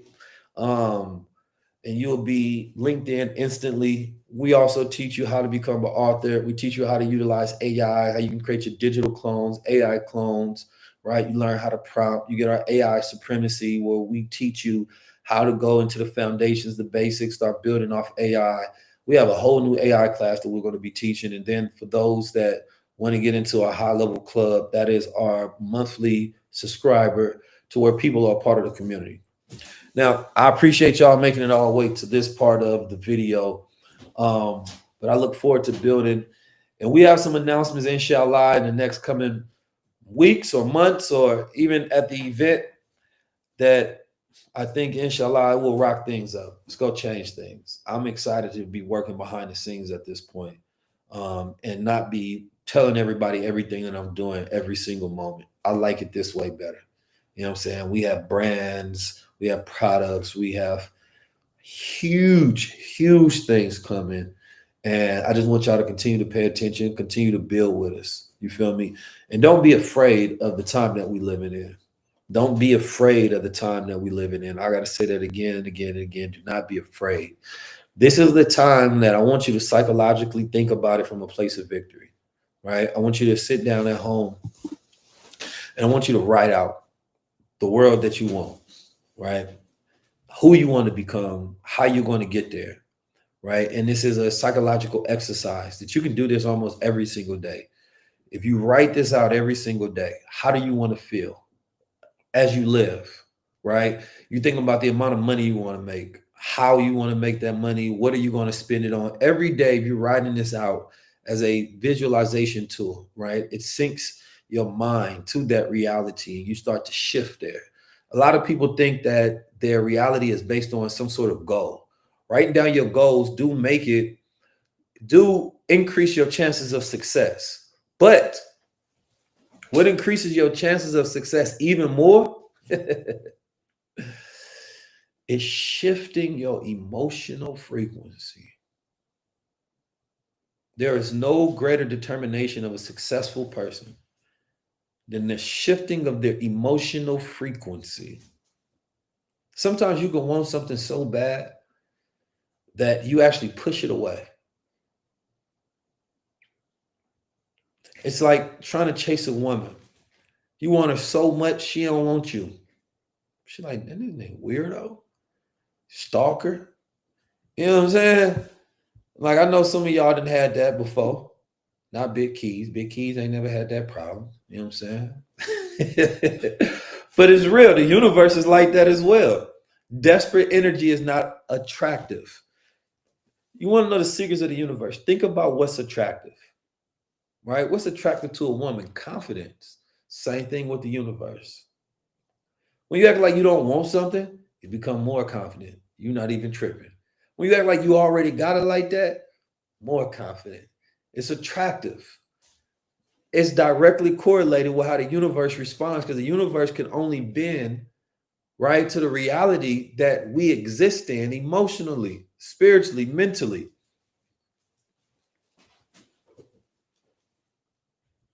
So if you treat the universe the way you treat a woman, right? Same thing with women treated. Nobody wants a desperate person. The universe does not respond to desperate energy. It responds to a sense of urgency. Yes, but you have to be attractive. So it's an emotional shift. And so when you're in a fear-based survival energy, things are further. When you be like, man, I want millions. And then you think about that, and that just seems like such a big word. I mean, such a big number to you. Well, you create space in between you and the thing that you want. When you look at this girl and say, man, she's so out of my league, I can't get her. It's creating space because then when you go speak to her, she gonna look at you and she gonna feel that. And she gonna be like, yep, I am. But when you walk up with that big guy energy on her and say, you mine, she gonna be like, yep, I am. I'm trying to give y'all the sauce. You feel me? I'm trying to give y'all the sauce. You know what I'm saying? It's the truth. You have to have that energy. Everything that I want is already mine. So you have to live in it. And you have to constantly remind yourself, right? Let's go. Let's stay in this energy and let's stay high vibrational. I don't come from a trauma-based background. And I thought about that. I say, in reality, I've been through the worst, right? But I don't act like it. I don't feel like it, right? Because if you feel like it, you're still going through it. But if you feel like you won, you start winning. So you have to operate on a different frequency. And this is why I say what you do frequently becomes your frequency. All right. So we're no longer broke. We don't longer need things. We have them. And you'll be surprised that just in this shift of temperament and this shift of attitude changes your whole reality. But you have to be in the right space to do that. I'm in a good space, man. I got it all. I don't need nothing. Everything needs me. That's just the energy you got to have when you walk. Some of y'all brothers, man, you know, you got to have more energy. You'll be afraid to spend a little money on something and that costs too much. Woo! All right. Well, you're going to need that money then. The single most, and this is just for me, this is not financial advice to you. This is metaphysical advice. The single greatest piece of information I ever read on financial literacy. This was years and years ago. right before I used to go to libraries. I used to go to Amazon Books, whatever that bookstore called. I used to be in there just reading books. And I remember reading it one time, and they say, I don't even know what book this came out of, but it said, "You ready? Write this down.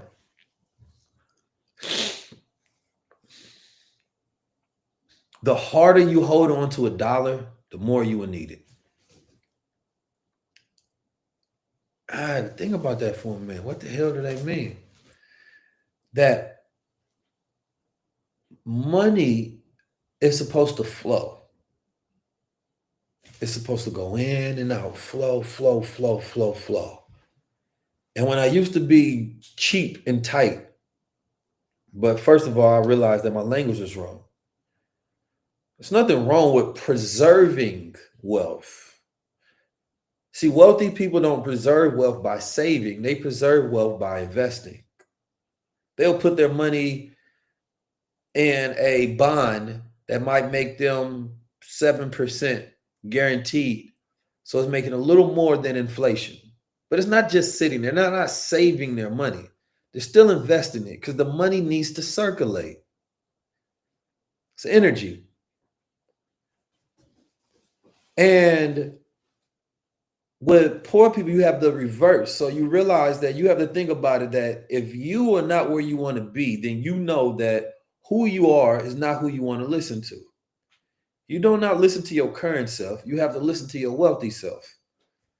Your current self got you here and they're keeping you here. Your wealthy self thinks different. They think higher, right? They think about money different. They think about life different. They think about opportunities different, right? They think about business, abundance. They think about learning differently. So you're not qualified in your current state to listen to yourself, because your current state is what keeps you in your current state. It's what made you who you are. And so that's why we read books.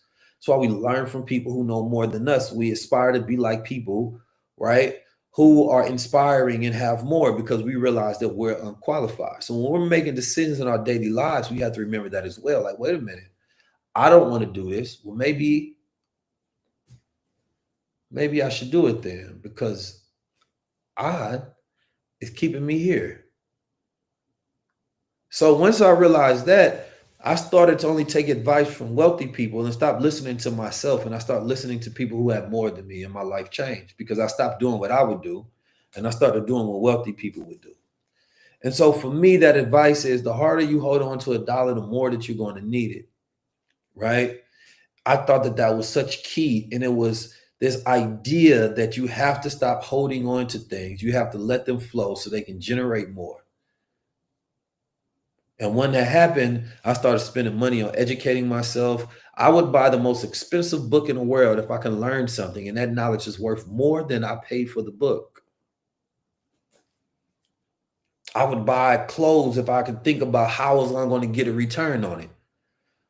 I would buy a $3,000 suit and say, well, as long as I'm going to watch 1 million people go watch me and then the video give me that return, then it's a part of the wardrobe. All these things, these is what was in my mind. Hold on, somebody say it. So this is where you have to be in your mind when it comes to wealth.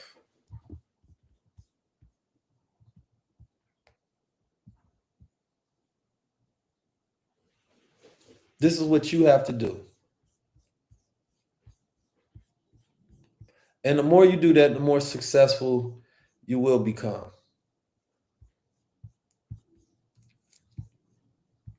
So listen, I appreciate y'all. Make sure y'all jump into the Infinite Wealth Strategies. If you enjoyed this conversation, can we get a yes in the chat if you're ready to invest in yourself? Let me get a yes in the chat. If I help change your life, let me get a 1 in the chat.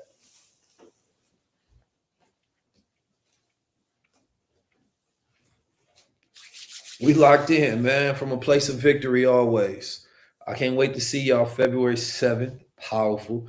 And last thing I would say, man, stop worrying so much. You know, my team used to wonder, oh, how did I have this superpower? This superpower, man. something crazy could happen, emergency, right? And my team would always wonder, like, bro, why are you not tripping? Because if I start tripping, it decreases my ability to solve the problem. And I'm no longer in flow mode, right? I recognize the urgency, the difficulty of things, but I got this ability to create miracles. Everything is gonna be good. And as long as I stayed in that energy, then my reality stayed the same. But what I figured out was that your reality shifts to your emotions. And what happens is you shift different dimensions. So that sounds a little crazy, right? I was watching this movie and I forget the movie. I was watching this YouTube video. It's about quantum computers. I watched this movie about quantum too. And it was explaining how every decision is another shift into a different dimension. So say it like this. There's a dimension of yourself, that girl that you didn't talk to, that opportunity that you didn't take, that instinct, that intuition you didn't follow. When you said no to it, but there's a version of you that said yes. Now, you could have lived that version of you live, which is another dimension, if you would have made that decision. There's a version of you that got angry one time when you should have stayed cool. You could have continued to live the life of the version of you that stayed cool if you didn't get emotional. There's a version of me who sits up with greater posture, stomach in, chest out, head up, right? And there's a version of me who's a little more slackish. I get to decide which life that I want to live. I could sit up right here with good posture and I can live out this dimension for the rest of my life. Scientists have found out that multiverses actually exist. They did this based on quantum computing. Now, we already knew this, but they confirmed it with science. But every single decision that we make splits us into a different dimension. And the beauty of that is you get to decide which reality that you live based on how you feel and the decisions that you make. Now, some dimensions require more. If you want to constantly be happy, have good posture, be healthy, eat healthy, there's a dimension of you that lives like that all the time. Now, you can shift into their reality by doing what they do. So y'all now are making the same decisions and are in alignment. And then there's a version of you that's unhealthy, that doesn't make great decisions, that is lonely, that is self-defeating, that doesn't have purpose, that doesn't know how to unleash their true self. And you can decide to stay living a life. What happens is that emotionally we become unstable. So one day we have a really good day, and then the next day, not so much. But what shifted from one day to the next? The sun didn't fall out the sky. The world didn't end. It's just the way we felt. So the problem is that we have bipolar realities and we're constantly shifting dimensions. Successful people, they go from one point to the next, keeping the same emotional stability, right? So this is one of the key factors between successful people and non-successful people. Whether it was a good day or a bad day, it's all the same to me. So they delay gratification so that excitement doesn't lead away, because excitement leads you away, right? So you don't want to get too excited, then you out yourself, and then that high has to come down. So instead, delay gratification. Things ain't go good today. Well, it's always tomorrow. That's called growth mindset. Things went amazing today. Well, what are we doing next? And if you can go from failure to failure, success to success, keeping the same emotional temperament, then you say the same successful person and you live out their life consistently growing gradually for the rest of your life. Sounds simple, right? But simple don't mean easy, because you also have to stay around people. You need the friend group of that person as well, because that person that's living that life, they don't have friends of different dimensions. They have friends who also exist in their dimension, of a higher dimension, of a higher self. They have high-level conversations, give them high-level access, high-level observations, high-level emotions. So you have to think about, what does that person do? Where do they go to? What do they eat? How do they live? How do they feel? And when you think about it, my one of my managers that worked for me, man, he sent me over some digital AI clones. And the clone, he basically made it off of one of my suits. That's another thing you can get. We doing AI clones for people. I'll give a breakdown for him and let him do that later on. But it was dope because the damn clone was looking more handsome than me. I said, God damn, wait a minute now. Don't be doing that now. Don't be having a clone. He looked just like me, but it might have been the lighting or something. His suit was a little more crisp than my original suit. I say, slow down now. Don't be making me jealous of my goddamn AI clone. I said, wait a minute, man. You know what I'm saying? The AI clone was looking too smooth. But it was like I was looking at a different dimension of myself and saying, all right, well, that's what I'm gonna be. And when you realize is that children, when you grow up poor, in order to see yourself in fine clothing, you have to go physically try them on.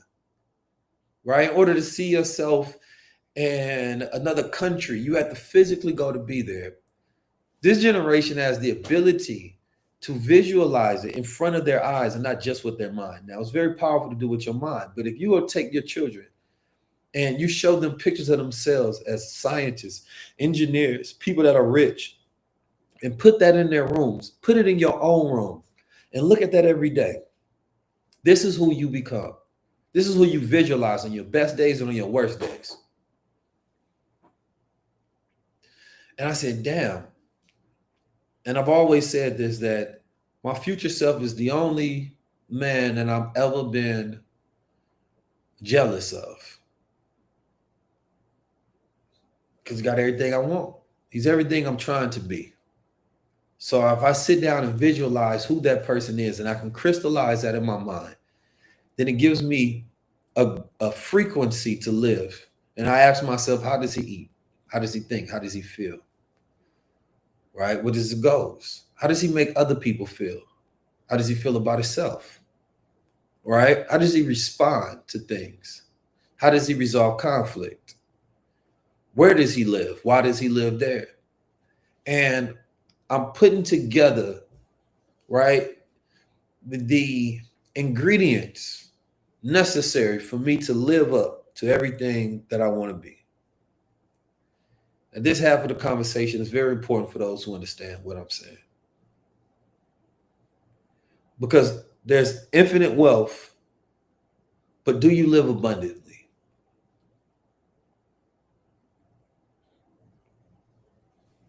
Only person you can ever really compete with in a healthy way is your future self.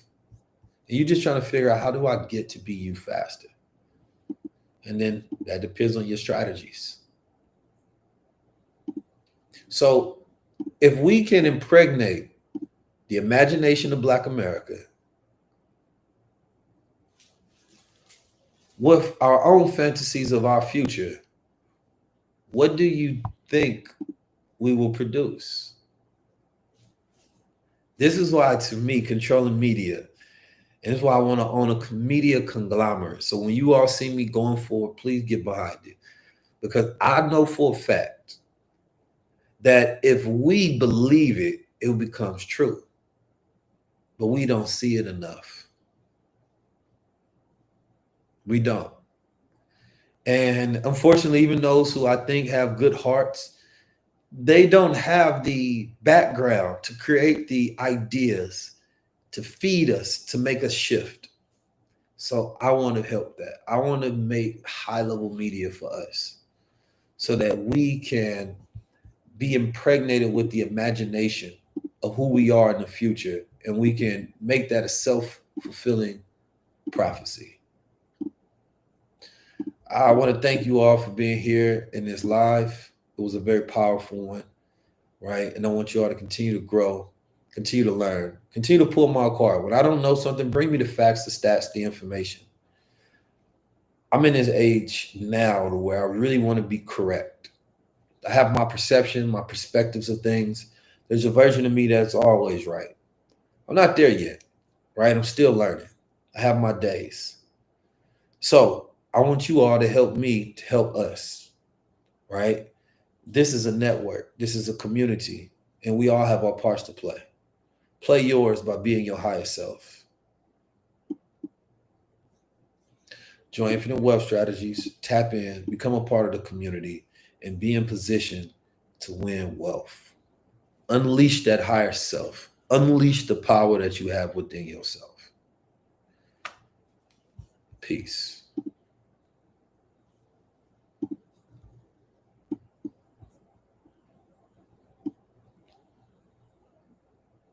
Oh, and for those that don't have the ability to click, 19keys.com/tour, which I'll put right here, or 19keys.com/wealth if you can't screenshot that. For the Infinite Wealth Strategy, grab, that's 19keys.com. Hold on. So I've seen some people saying that. All right.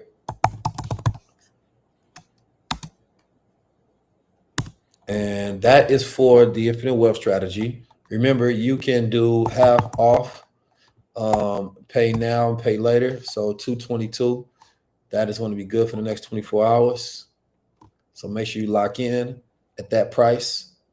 And then go to www.19keys.com/tour so you can grab your tickets before they're all sold out.